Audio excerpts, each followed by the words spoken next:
ask God questions. I think we've all been in those conversations where someone was listening, but they weren't really engaging with us.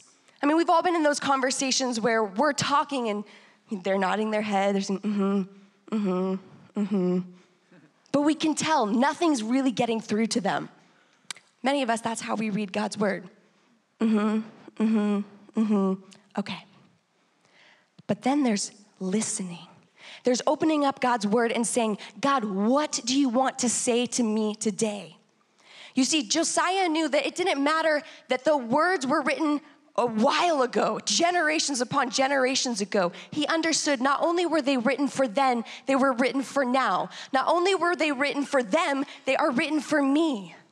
Do you read God's word like it is written for you? What is the number one challenge you have going on in your life right now? Are you opening God's word with that challenge in mind? Are you opening it with that question?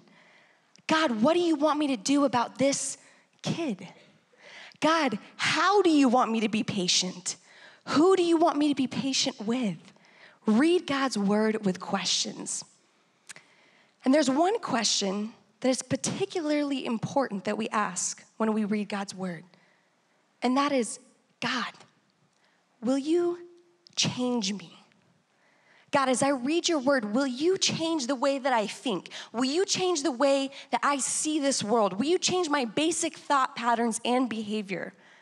Because the truth is, we've all grown up in a culture where we've just unreflectively swallowed cultural thoughts and opinions. And they seem like the most natural things in the world to us.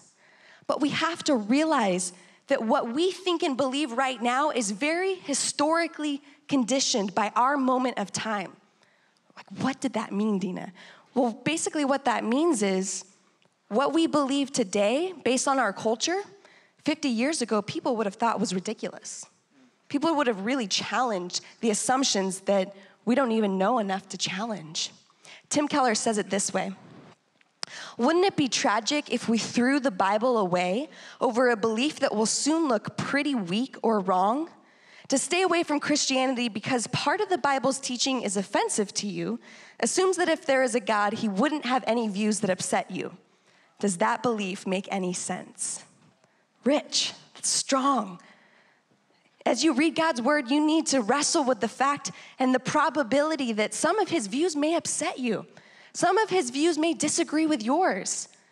And a great question that you can ask God is God, can you take your timeless word, your word that has stood by the ages, and will you change me according to it? Let God's word convict your heart and form your being.